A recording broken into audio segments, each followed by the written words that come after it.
Up next is going to be a panel on policing and militarization. And again, for all the great questions that were submitted for that last panel, I know we weren't able to address all of them. I promise you, people from our coalition are going to try to pass these off to our panelists and among ourselves and get them answered for you.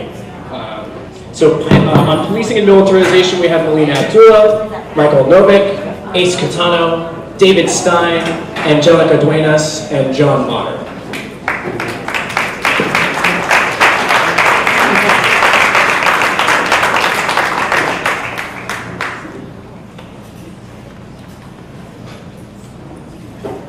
And then same as last time, if we could just have everybody go down the row, introduce themselves, say where they're from, and what brings them here tonight, and we'll just try to keep this introductions brief so that we can get right into the discussion, everyone.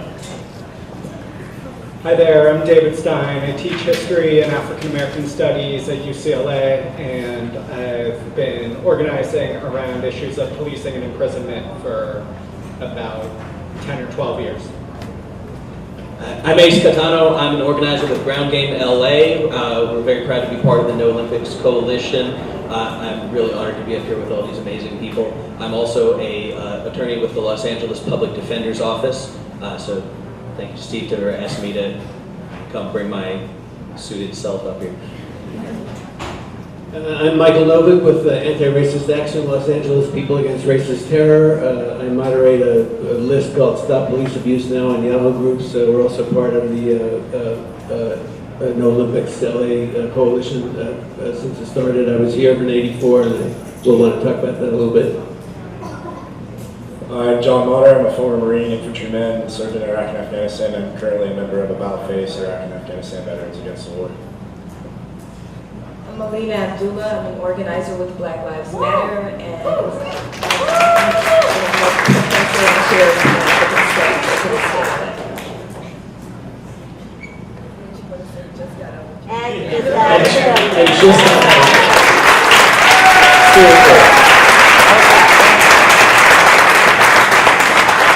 A well-deserved round of applause for Dr. Abdullah, who was arrested this morning at LA City Police Commission hearing. Thank you so much for being here.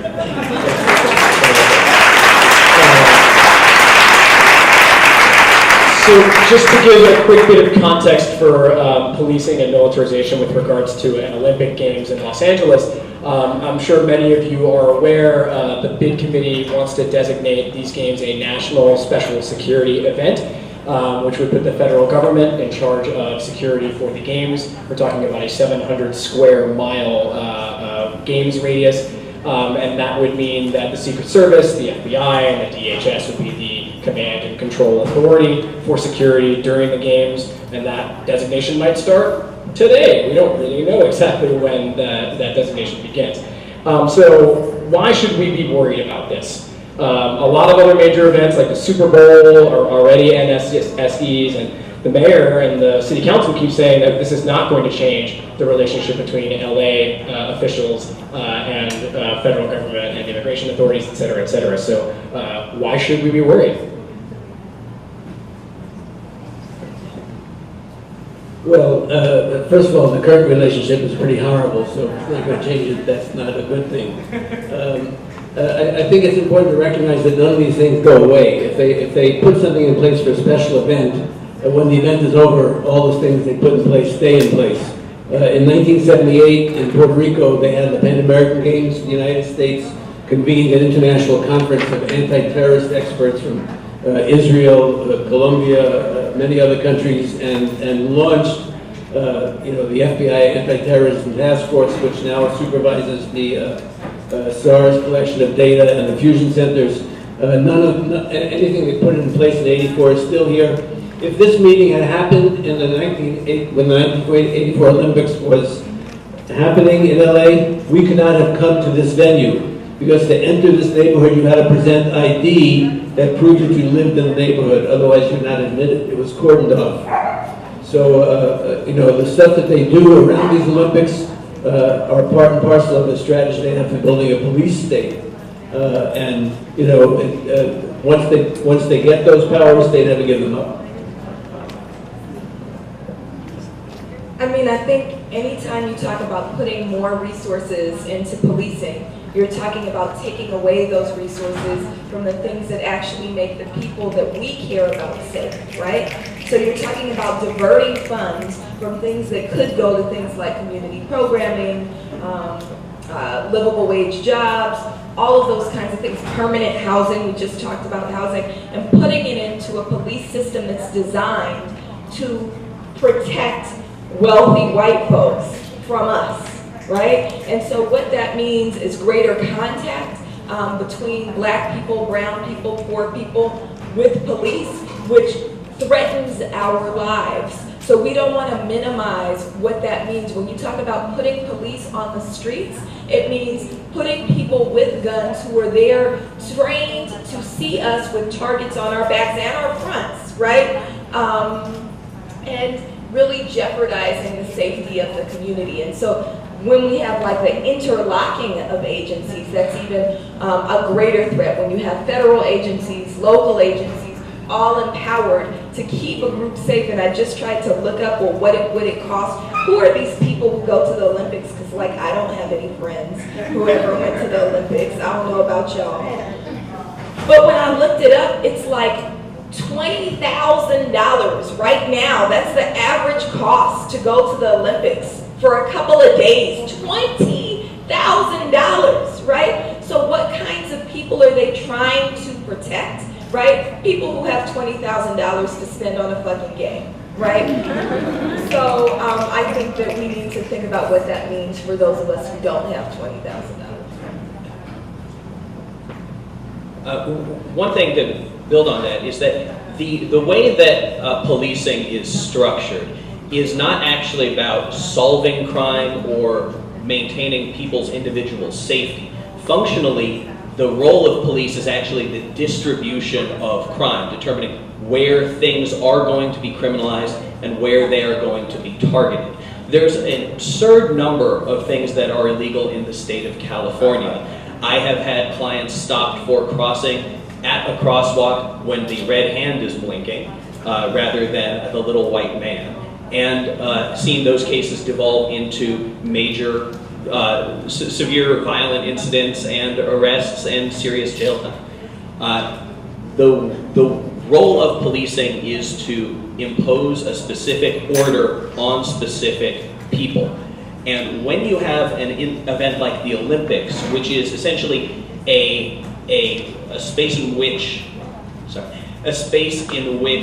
the capitalist system is able to suspend some of the normal procedures, the normal democratic understanding of how decisions are to be made because of this special event, because of these special circumstances.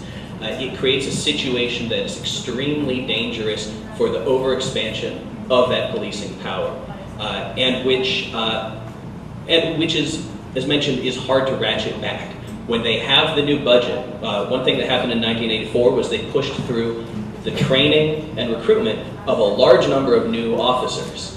Those officers didn't go away. They became a continuing monetary obligation of the city, and they needed to go somewhere and do something, and they are then deployed.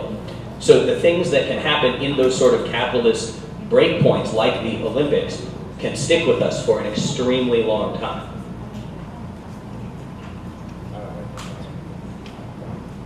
Sure. Well, I wrote down a few comments because that's what us historians do sometimes. So one connects to what my friend comrade just said, and that has to do with, and this has to do with broken windows policing and the enforcement of misdemeanors. And shout out to Pete White, from whom I've learned a ton about how this operates on Skid Row. So back in April 2011, I went to hear a talk from Carmen Tretanich, at the time LA's city attorney, the prosecutor in charge of misdemeanor enforcement.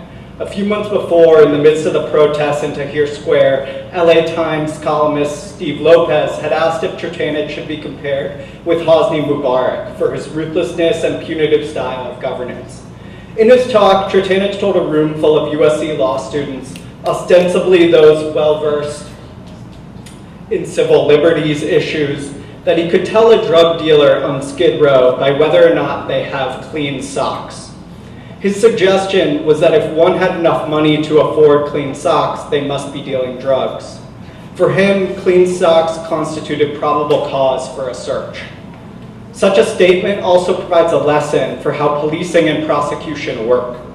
They operate to selectively sort those who are labeled criminal from those who are labeled constituency. We know that such policing and prosecution targets young people, people of color, Black and Latino people especially, poor people, trans people, disabled people, and activists most aggressively, although our relative safety in any given moment is always provisional. At the same time of this talk, the people of Skid Row were surviving and opposing the Safer Cities Initiative, an experiment in aggressive, regional, broken windows policing that began in 2006 under notorious former police chief William Bratton. The neighborhood thus became one of the most intense concentrations of police resources anywhere at any time. The initiative deployed 50 officers to the neighborhood at a cost of to a neighborhood of less than 1 square mile in a special task force. At a cost of $6 million, they focused on aggressive policing of things like pedestrian violations and other infractions and misdemeanors. As a result, Skid Row's residents, whose population comprised about 1/4% of the city's population, came to account for almost 13% of the city's pedestrian citations. Many at the time connected such concentrated policing to the opening of LA Live and the ongoing gentrification of downtown. I hope I'm wrong, and perhaps those of us in this room will fight alongside the activists in LA Can and make it so. But I think that the Safer Cities Initiative offers us a glimpse of what will be coming with the Olympics. Great, thank you so much. And yeah, just a quick reminder, I know we all are very fiery about this stuff, but if you see this, please slow down for our interpreters. So question from the audience, we talk a lot about the implication of the Olympics on policing itself, but what are the implications for prosecution and court jurisdiction, especially with federal policing and national security involvement? If anybody has any thoughts on how this changes the court system or prosecution. I guess this is mine. For the most part, I would imagine that most crimes would still be prosecuted at the state level simply because they would fall under state jurisdiction, and that would be the most efficient way to handle them. Federal courts aren't really designed to deal with high volume misdemeanors the way that state and county level courts are intended to. What I can say is that I would anticipate anything that brings with it a round of broken windows policing, brings with it a round of misdemeanor prosecutions, which can be for people in precarious circumstances much more dangerous than they might seem. A basic misdemeanor in the state of California can carry a jail sentence of up to 6 months, or in some cases up to a year. That's a misdemeanor. That can be something like driving without a driver's license. That can be something like possessing an item that a cop believes is a weapon. That can be something like possessing a ill-controlled substance. Or that can be something like resisting arrest. You see where this goes very quickly.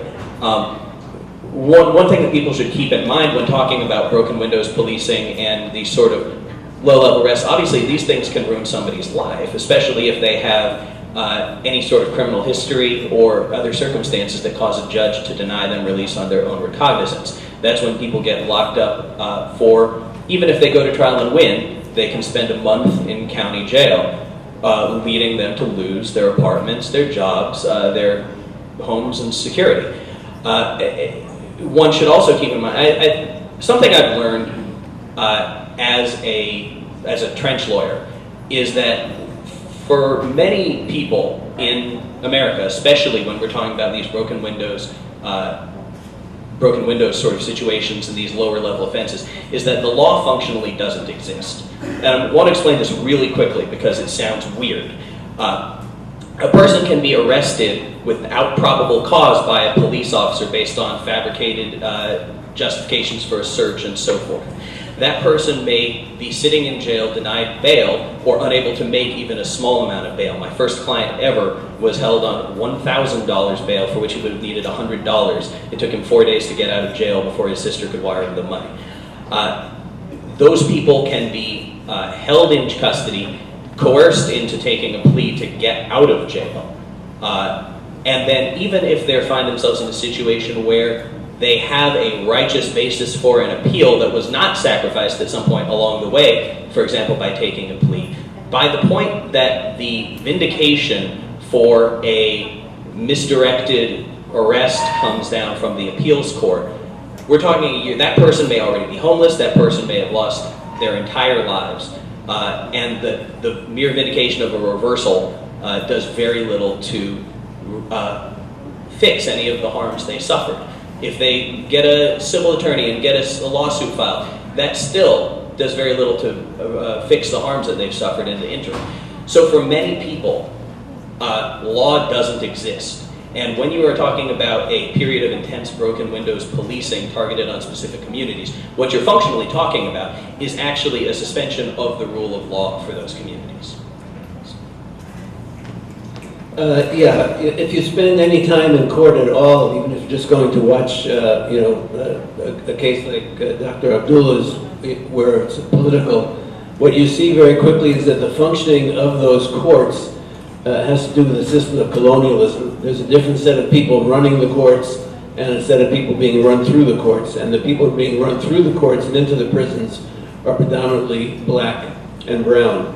And so we're here on Tonga land, we're here on land that was stolen through an act of war against the indigenous people and against Mexico to become part of the United States.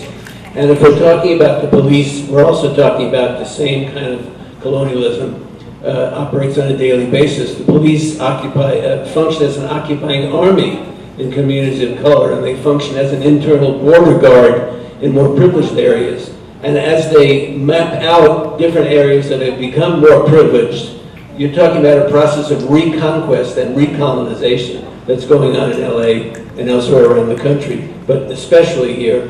And so I think it's important to understand that I think we saw very clearly, for example, in Charlottesville, the problem is not police misconduct. It is the conduct of the police. The police are a military, paramilitary organization, and they will act or not act, and whatever they do is under control and command of civilian authorities. And so what they're doing right now is counterinsurgency policing, and it's militarized. And there are solutions that they put forward. Broken windows was seen as a solution. They put forward the idea of community-oriented policing. If you read their own journals about community-oriented policing, they call it the domestic equivalent of psychological operations in the military. They're trying to control the thinking of the population or the enemy. And whether they see you as the population or the enemy depends on whether you resist. So we have to intensify our resistance in the courts, in the streets, with the police, with the city council, because they are institutions based on oppression, based on exploitation, based on, again, creating a police state. I don't use that term mildly. Right now, the LAPD has something called a Counterterrorism and Criminal Intelligence Bureau of the LAPD. They have a deputy chief. He's directly responsible for integrating LA police operations with Homeland Security. And they set up something called the Intelligence Commanders Group, part of the Major Cities Chiefs Association. 64 top-level intelligence commanders from departments around the United States established 12 tenets to prevent what they call crime and terrorism, an example of how police are collaborating to influence Homeland Security policy. So we're in the homeland, and you know where that term comes from. It comes from Deutschland. And it's that fascist mentality that's about creating a police state because of the kinds of contradictions that Melina Abdullah talked about. The only way they can control this population, this territory, is with intense fascistic efforts by the police and by people who support the police.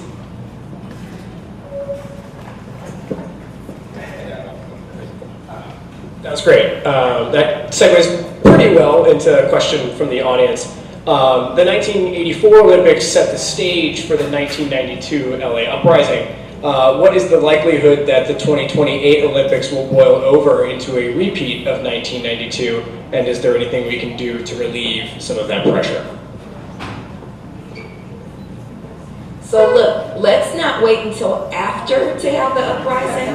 Let's do that shit now. All right?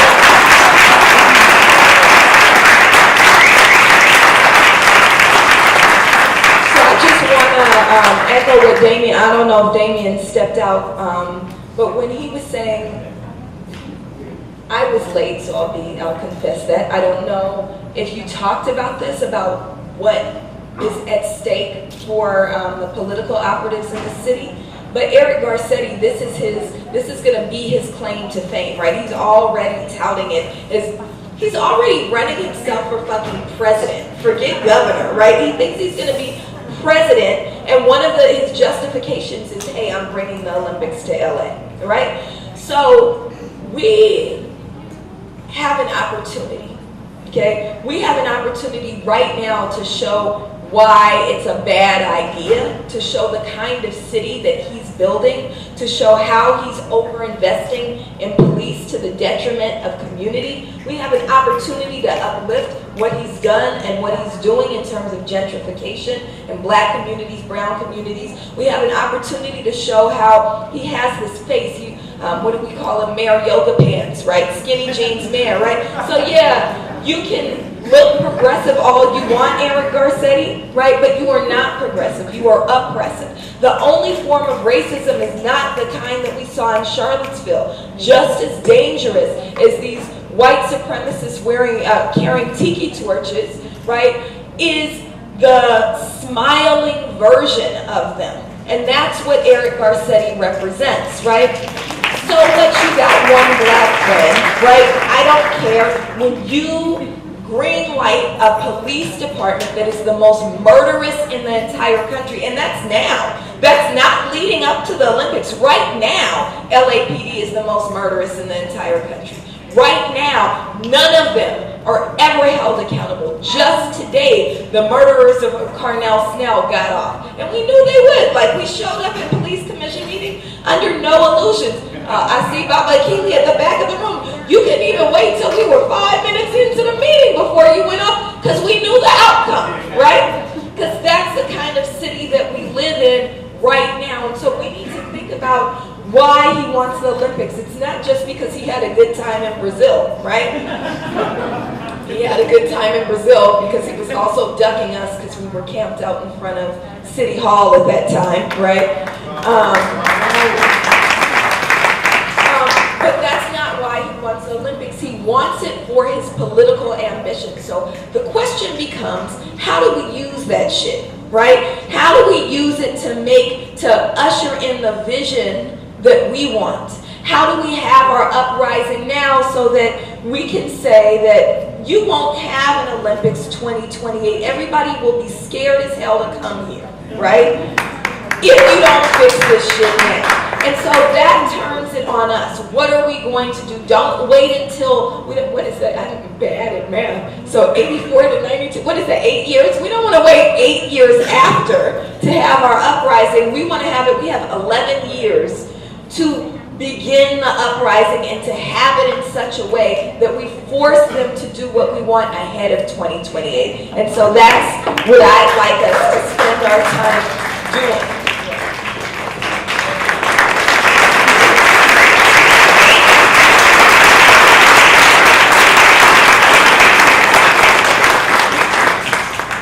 Yeah, so as far as the likelihood of another uprising coming as a result of militarized policing in conjunction with the Olympics is somewhat speculative as how likely it'll be. I think the historical precedent is there. When you look at the Watts uprising, 92 uprising, the government itself determined that the causes of that were economic inequality, unemployment, and racist policing.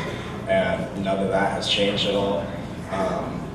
If anyone here hasn't noticed or doesn't believe that the LAPD is, or in LA LASD and other law enforcement agencies in the county are increasing in their militarization. I think the evidence is pretty clear. LAPD continues to buy military equipment through the 1033 program from the Department of Defense.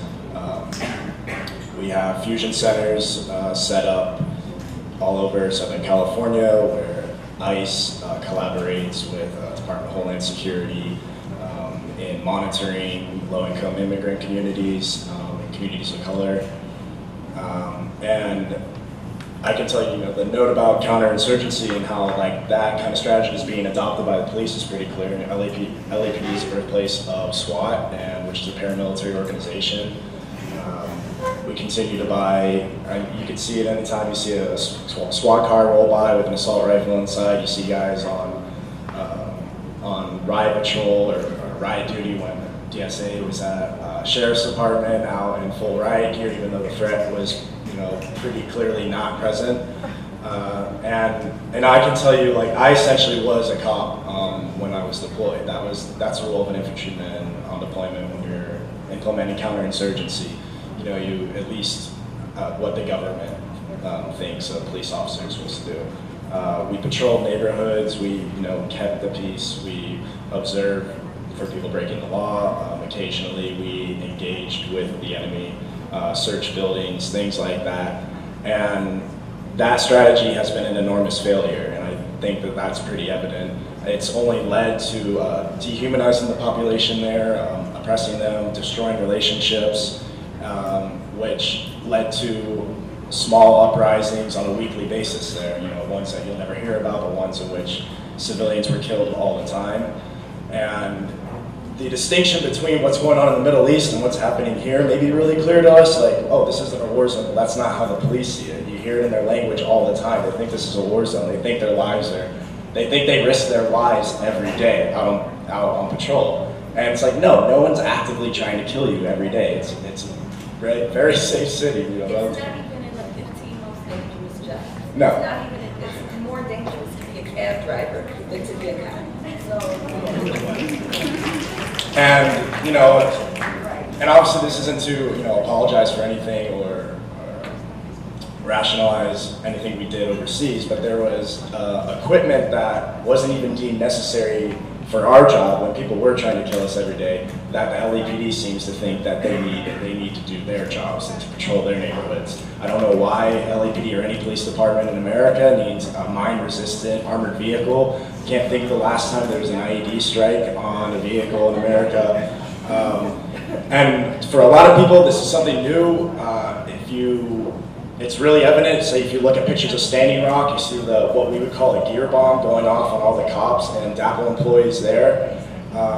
That's a really evident example of a militarized police force and how they're used and implemented and deployed against unarmed civilians. And that's been going on for decades here in LA. So I just want to remind everybody that this is, if you think that the police as they're employed now are necessary for our safety, it does nothing but to destroy neighborhoods, destroy those relationships, and increase death and destruction.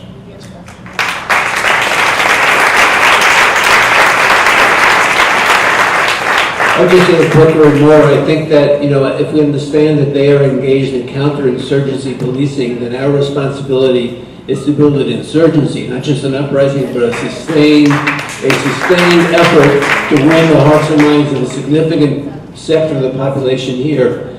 At the time of the Rampart scandal, they had town halls across the city in every police precinct, and in every one of the precincts they had a certain number of people who came out to say, oh yes, we love our police, we need more police, we want our senior lead officers. We have to be in every neighborhood in the city countering the police propaganda and delegitimizing the police behind the kinds of functions they play in the society and behind the kind of society that they are trying to enforce.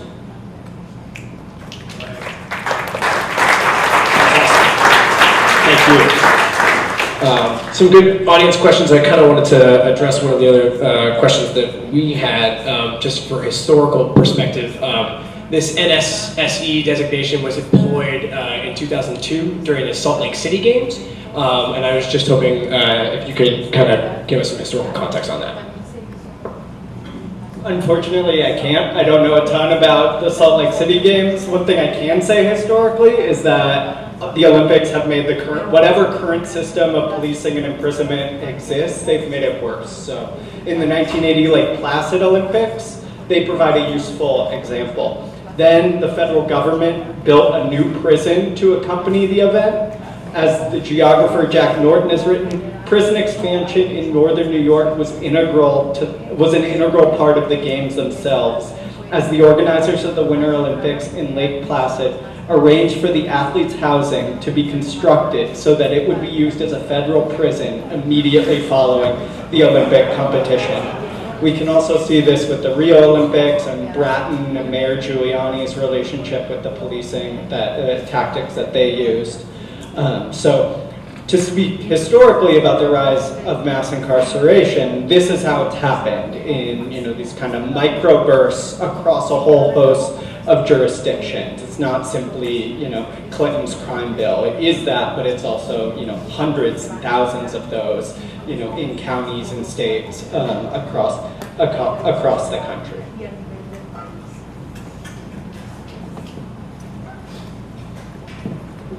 The quick comment, I think, which is from the Olympics LA propaganda. The U.S. had more troops on the ground in the Salt Lake City Olympics than they had in Afghanistan at that point, and we were at war in Afghanistan. During the '68 Olympics in Mexico City, there was a massacre. Probably upwards of 2,000 students were killed by the Mexican government to sanitize that city. So it's a serious threat. I think similar things have happened in the '96 Olympics in Atlanta. The same thing occurred, not massacres, but there was a single terrorist incident which turned out to be an anti-abortion right-wing activist did a bombing. They use those incidents as pretext for this kind of ongoing national security apparatus. Not fantastic, but that's a great answer. So this is a question from the audience. I think it's probably the last one we do in this section before we move on to the next panel. Somebody wanted to know if law enforcement decided to believe this is fabricate charges. I'm not sure. Purple pen, if you want to clarify that for me. But like if someone was resisting arrest and they wanted to expand those charges to, like trying to lynch an officer or resisting arrest to become a felony. Is that something that we should be concerned about, upping that misdemeanor to a felony? Generally speaking, they fabricate all sorts of shit and overcharge all sorts of shit. The prosecutor has discretion to file all manner of things, and then it has to get hashed out in the court. And as I mentioned, the law doesn't really exist for a lot of people. Generally, specific things like resisting arrest is only going to be a felony if there's an injury. But there's a great deal of leeway, and there are efforts in some parts of the country right now to add additional felony charges for things such as resisting arrest, to expand the definition of those misdemeanors to include much simpler conduct and to make it easier to charge people with felonies. There's a reason for that. It reduces the ability of people to engage in resistance, and it reduces the leverage a prosecutor has to force someone to plead.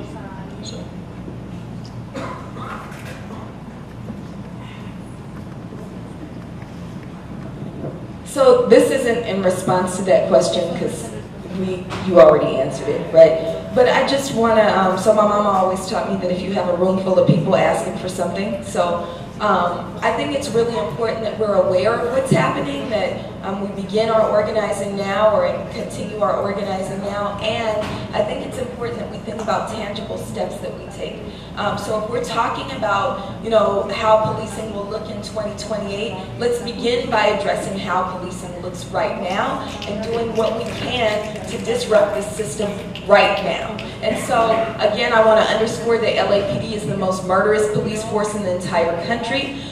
We can't just sit around and wait for this mayor to do something. We have to force him to do something. So right now, write this number down. Every single day, we need to call the mayor 213-978-0600. We need to tell him to fire the police chief. 213-978-0600. Fire Chief Beck. So we need to do that every single day, and we need to be willing to escalate that. If they can fire the police chief in Minneapolis swiftly after they kill a white woman, right? When we have a police force that kills on average 22 people over the last several years, a couple of years, it's been 22 people a year that LAPD has killed. Why are we not demanding that Charlie Beck be fired? Why do we allow Eric Garcetti to just walk around the city, to go to fucking, what was it, candlelight vigil or some shit he was at last night, right, praying with the good, I'm not going to say it because y'all not black, mostly in this room, but with the good ones, right, he was praying with the good ones. We can't allow him to come in our communities, and y'all got him in your community too, right, the ones who want to take a selfie with the mayor.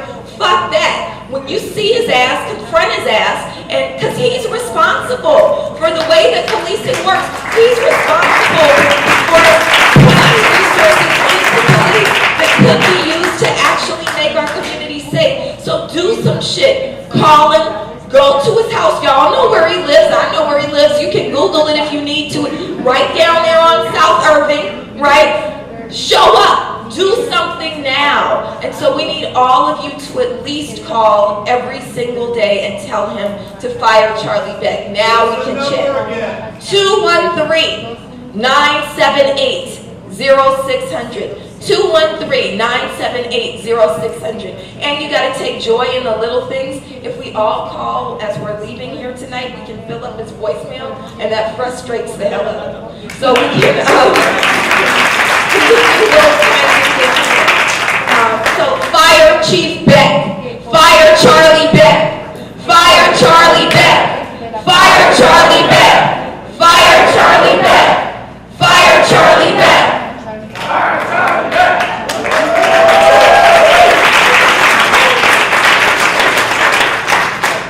Sorry to step on that, but I want to raise one other thing we didn't talk about at all. I think is significant in relation to the Olympics, and that's the criminalization of sex work, which I think is going to intensify dramatically, and is part of an attack by the police on the LGBT community in particular, but the sex workers in general, and I think people need to take it seriously as an issue.